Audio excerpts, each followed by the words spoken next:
സമയം ശരിയാണോ? Importance of time. ഇന്ന് നമ്മൾ ടൈം മാനേജ്മെൻറ്റിനെ കുറിച്ച് കുറച്ച് ചിന്തകളാണ് കേൾക്കാൻ പോകുന്നത് കേട്ടോ. ടൈം മാനേജ്മെൻറ്റ് എന്ന് പറയുമ്പോൾ നമ്മുടെ ലൈഫിൽ എത്രത്തോളം ഇമ്പോർട്ടൻ്റ് ആണ് അല്ലേ? ടൈം മാനേജ് ചെയ്യാൻ കറക്റ്റായിട്ട് അറിഞ്ഞില്ലെങ്കിൽ സമയം ഇങ്ങനെ പോയിക്കൊണ്ടേയിരിക്കും. ചില സമയത്ത് നമ്മൾ വിചാരിക്കും കുറച്ച് നേരം റെസ്റ്റ് എടുക്കാമെന്ന്. പക്ഷേ ഈ റെസ്റ്റ് എടുത്ത് കൂടി കൂടി പോയി ജോലി ചെയ്യാൻ മറന്നു പോകാറുണ്ട് ചില സമയത്ത്. പക്ഷേ ചില ആൾക്കാർ വളരെയധികം ഡിസിപ്ലിനായിട്ട് എങ്ങനെയൊക്കെയാണ് കാര്യങ്ങൾ പ്ലാൻ ചെയ്യേണ്ടതെന്നറിയാം, എങ്ങനെയാണ് പ്രയോറിറ്റൈസ് ചെയ്യേണ്ടതെന്നറിയാം, എങ്ങനെയാണ് അത് പെർസിസ്റ്റൻ്റ് ആയിട്ട് കൊണ്ടുപോകേണ്ടതെന്നറിയാം. അതുപോലെ നമ്മുടെ ലൈഫിൽ കുറേ കാര്യങ്ങൾ പ്ലാൻ ചെയ്തിട്ട് നടത്താൻ പറ്റാത്തവരും ഉണ്ട് കേട്ടോ. അവരൊന്നും ടോട്ടൽ ഫെയിലിയേഴ്സ് ഒന്നുമല്ല. You can get back to on time. എപ്പോഴും ഒരാളുടെ സമയം ശരിയല്ലാതെ ആവുന്നില്ല. എപ്പോഴും ഒരാളുടെ സമയം മോശമാവുന്നില്ല. പക്ഷേ ശരിയായ സമയം വരെ കാത്തിരിക്കാൻ പാടില്ല. എല്ലാ സമയവും ശരിയാക്കി എടുക്കാനുള്ള ഒരു തീരുമാനം നമ്മുടെ മനസ്സിലുണ്ടെങ്കിൽ എല്ലാ സമയവും ശരിയാണ്. ചില സമയങ്ങൾ നമുക്ക് നല്ല റിസൾട്ട് കിട്ടണമെന്നില്ല. But on that time also you can achieve something. നമ്മൾ പണ്ട് ആമയുടെയും മുയലിൻ്റെയൊക്കെ കഥ പഠിച്ചിട്ടില്ലേ? അവിടെ എന്തുണ്ടായത്? സത്യത്തിൽ മുയൽ നല്ല സ്പീഡ് റണ്ണർ ആണല്ലേ, നന്നായിട്ട് ഓടാൻ പറ്റുന്ന ആളാണ്. പക്ഷെ മുയൽ വിചാരിച്ചു ഞാൻ കുറച്ചു നേരം റെസ്റ്റ് എടുക്കാമെന്ന് വിചാരിച്ച് ഒരു മരത്തിൻ്റെ അടിയിലിരുന്നു. പക്ഷേ കൺസിസ്റ്റൻ്റ് ആയിട്ട് പതുക്കെ പതുക്കെ നടന്ന് നടന്ന് നടന്ന് ആമ ലക്ഷ്യത്തിലേക്ക് എത്തി.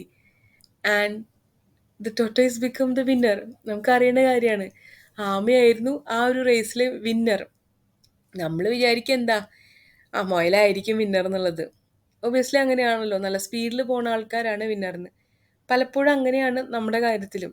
ചില ആളുകൾ നല്ല സ്പീഡിൽ സമയം കറക്റ്റ് കാൽക്കുലേറ്റ് ചെയ്ത് ഡിസിപ്ലിനായി പ്ലാൻ ചെയ്ത് കാര്യങ്ങളൊക്കെ പ്രയോറിറ്റൈസ് ചെയ്ത് what to do, when to do, where to do എല്ലാം അറിയാം, അവർ ചെയ്തു തീർക്കും.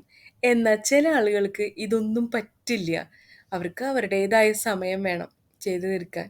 പക്ഷേ അവരും എവിടെയാണ് എത്തുന്നത്? ലക്ഷ്യത്തിലേക്കാണ്. ദൂരം കൂടുതലായാലും ചിലർ സമയത്തിന് എത്തുന്നത് കാണാം. അതെന്തുകൊണ്ടാണ്? ചില ആളുകൾ പറയും ദൂരം കൂടുതലായിരുന്നു, ട്രാഫിക് ഉണ്ടായിരുന്നു, പിന്നെ എന്തെങ്കിലുമൊക്കെ കാര്യങ്ങൾ കാലത്ത് ചെയ്ത് തീർന്നില്ല, അതുകൊണ്ട് എനിക്ക് ഓഫീസിൽ കറക്റ്റ് ടൈമിന് എത്താൻ പറ്റിയില്ല.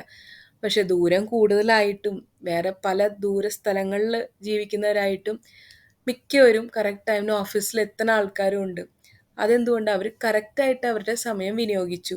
എങ്ങനെയാണ് പ്ലാൻ ചെയ്യേണ്ടത്, എങ്ങനെയാണ് പ്രയോറിറ്റൈസ് ചെയ്യേണ്ടത്, എങ്ങനെയാണ് ഡിസിപ്ലിനിൽ നടക്കേണ്ടതെന്ന് അറിയാം അവർക്ക്. ഇനി എല്ലാം അറിഞ്ഞിട്ടും നാളെ ആവട്ടെ നാളെ ആവട്ടെ എന്ന് പറഞ്ഞിട്ട് നമ്മൾ നീട്ടി വെക്കാറുണ്ട് കുറേ കാര്യങ്ങൾ. അല്ലെങ്കിൽ കുറച്ചും കൂടി നേരം കഴിഞ്ഞിട്ട് ചെയ്യാം, അതിന് നമ്മൾ പ്രൊക്കാസ്ട്രിനേഷൻ എന്ന് പറയും. എന്താണത് പ്രൊക്രാസ്റ്റിനേഷൻ എന്ന് പറയുന്നത്? നീട്ടി വയ്ക്കുക സമയം. വിൽ ഡു ഇറ്റ് ലേറ്റർ എന്നുള്ളത് മനസ്സുകൊണ്ട് പറയുന്നു, അത് നമ്മൾ പ്രവൃത്തി കൊണ്ട് കാണിക്കുന്നു. നാളെ ചെയ്യാം, അല്ലെങ്കിൽ കുറച്ച് കഴിഞ്ഞിട്ട് ചെയ്യാം. നാളേക്ക് ഇപ്പോൾ നോട്ട് എഴുതാനുണ്ടെങ്കിൽ നാളെ എഴുതി തീർക്കാത്. ഇപ്പോൾ 2 മാസം വെക്കേഷൻ നമുക്ക് കിട്ടി. ഈ 2 മാസം വെക്കേഷനിൽ നമ്മൾ നാളെ ചെയ്യാം നാളെ ചെയ്യാം എന്ന് വിചാരിച്ച് വിചാരിച്ച് വെക്കേഷൻ കഴിഞ്ഞതിൻ്റെ ലാസ്റ്റ് വീക്കിലായിരിക്കും ബാക്കിയുള്ള നോട്ട്സ് എഴുതി അവസാനിപ്പിക്കുന്നത്. Even if we are getting the time table prior, നമുക്ക് മുന്നേ ടൈം ടേബിൾ കിട്ടിയാലും നമുക്ക് മാർച്ചിൽ എക്സാം ഉണ്ടാവും എന്നറിയാം, ഈ പോർഷൻസ് വരുമെന്നറിയാം.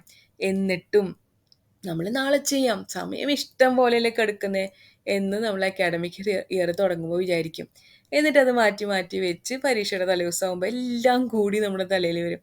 പക്ഷേ ഡിസിപ്ലിനായിട്ട് ചിന്തിക്കുന്ന ഒരാൾ എന്ത് ചെയ്യും? ടൈം വെൽ മാനേജ് ചെയ്യും. എങ്ങനെയാണ് പഠിക്കേണ്ടത്, എന്താണ് പ്രയോറിറ്റൈസ് ചെയ്യേണ്ടത്, ഏതിലാണ് കൂടുതൽ സമയം ഞാൻ ചിലവഴിക്കേണ്ടത് എന്ന് കണ്ടെത്തും.